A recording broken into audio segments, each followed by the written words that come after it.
ప్రభుత్వ భూమిని ప్రైవేట్ డెవలపర్లు డబ్బులు కట్టకపోయినా కూడా వాళ్ళ పేరు మీద రిజిస్ట్రేషన్ చేసేయండి అని చెబుతూ ఆంధ్రప్రదేశ్ ప్రభుత్వం తాజాగా ఒక జీవో ఇచ్చింది అని చెప్పి సాక్షి పత్రికలో చాలా పెద్ద కథనం రాశారు. ఆ జీవో నెంబర్ 395. సాక్షి పత్రికలో రాసింది ఏంటి? మనోళ్లే ఇచ్చేయండి అని. కేటాయించిన భూములకు డబ్బు కట్టకపోయినా రిజిస్ట్రేషన్లు చేయాల్సిందే. జీవో కూడా ఇచ్చారు కాపీ. వీళ్ళు ఏమని రాస్తారు? రాష్ట్ర చరిత్రలో ఎన్నడూ లేని విధంగా చంద్రబాబు సర్కార్ బరి తెగింపు, భూ కేటాయింపు నిబంధనలకు తూట్లు పొడుస్తూ జీవోఎంఎస్ నెంబర్ 395 జారీ.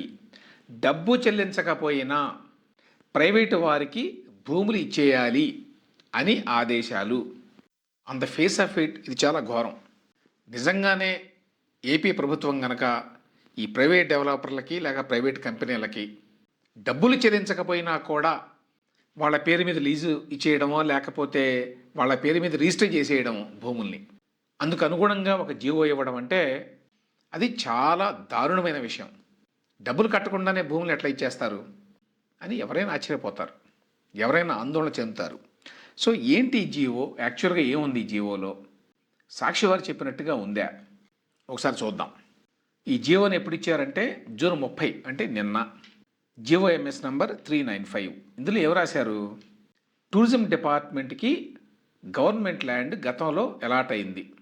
కొన్నిసార్లు ఉచితంగా, అంటే ప్రభుత్వం వేరే డిపార్ట్మెంట్ కింద ఉన్న ల్యాండ్ని టూరిజం డిపార్ట్మెంట్కి ఇచ్చింది. కొన్నిసార్లు కొంత డబ్బు వసూలు చేసి ఇచ్చింది. అంటే రెవెన్యూ డిపార్ట్మెంట్ ల్యాండ్, రెవెన్యూ డిపార్ట్మెంట్కి టూరిజం డిపార్ట్మెంట్ కొంత డబ్బు కట్టాలన్నమాట. సో బేసిక్ వాల్యూ కింద ఇచ్చింది, లేకపోతే కన్సెషనల్ ప్రైస్ కింద ఇచ్చింది, లేకపోతే మార్కెట్ వాల్యూ కింద కూడా ఇచ్చింది. వేరు వేరే డిపార్ట్మెంట్స్ కింద ఉండేటువంటి ల్యాండ్ని కొంత బదలాయిస్తారు అట్లా ఏపీ టూరిజం డిపార్ట్మెంట్కి. ఇంటర్న్ టూరిజం డిపార్ట్మెంట్ వాళ్ళు ప్రైవేట్ డెవలపర్లు ఎవరినైనా ఆహ్వానిస్తే వాళ్ళకి ఈ ల్యాండ్ని అమ్ముతారు, మళ్ళీ వాళ్ళ పాలసీ ప్రకారం కేటాయిస్తారు. సో ఇప్పుడు సాక్షి వారు చేసిన విమర్శ ఏంటి? ఈ టూరిజం డిపార్ట్మెంట్ వాళ్ళు ప్రైవేట్ డెవలపర్లకి డబ్బులు కట్టకుండానే భూములు ఉచితంగా రాసేస్తారు, రాసేయడం కాదు రిజిస్ట్రేషన్ కూడా చేయాలి అని చెప్పి ఈ జీవో చెప్తోంది అని. కానీ యాక్చువల్గా ఈ జీవో ఏం చెప్తోంది? టూరిజం డిపార్ట్మెంట్ వాళ్ళు they have informed that at the present time they are unable to pay the amount prescribed for alienation of the set government land. కొంత గవర్నమెంట్ ల్యాండ్ని టూరిజం డిపార్ట్మెంట్కి బదలాయించారు. అయితే ఇంటర్న్ టూరిజం డిపార్ట్మెంట్ డబ్బులు చెల్లించాలి ఆయా డిపార్ట్మెంట్స్కి, గవర్నమెంట్కి. కానీ గవర్నమెంట్కి డబ్బులు చెల్లించేటువంటి పరిస్థితిలో టూరిజం డిపార్ట్మెంట్ లేదు అని అన్నారు. As a result they are unable to alienate, transfer, lease the said land to different developers and the registration department is unable to register sale, transfer or lease deeds from APTA, Andhra Pradesh tourism authority, లేకపోతే APTDC, Andhra Pradesh tourism development corporation, to developers selected in accordance with tourism policy. Tourism department వాళ్ళు డబ్బులు కట్టి వేరే డిపార్ట్మెంట్కి తమ పేరు మీద బదిలీ చేయించుకోలేని పరిస్థితుల్లో ఉన్నారు. దీనివల్ల ఏమవుతోందంటే టూరిజం డిపార్ట్మెంట్ వాళ్ళు వాళ్ళ పాలసీ కింద చాలామందికి ల్యాండ్స్ ఇచ్చినా కూడా ఆ ల్యాండ్కి సంబంధించి టూరిజం డిపార్ట్మెంటు లేక టూరిజం డెవలప్మెంట్ కార్పొరేషన్ వాళ్ళు గవర్నమెంట్కి డబ్బులు చెల్లించలేదు కాబట్టి వీళ్ళు ఇంటర్న్ వాళ్ళకి లీజ్కి ఇవ్వడానికి కానీ, బదలాయించడానికి కానీ, అమ్మటానికి కానీ అవకాశం లేకుండా పోయింది. దీనివల్ల ప్రాజెక్టులు ఏమీ మొదలు కావడం లేదు అని చెప్పి టూరిజం డిపార్ట్మెంట్ వాళ్ళు గవర్నమెంట్కి ఒక విజ్ఞప్తి చేశారు. ఏమని? మేము డబ్బులు కట్టకపోయినా కూడా మా పేరు మీద ముందు బదలాయించండి, మేము టూరిజం పాలసీ ప్రకారం అవతల ప్రైవేట్ డెవలపర్కి బదలాయించినప్పుడు డబ్బులు కడతాము తర్వాత అని.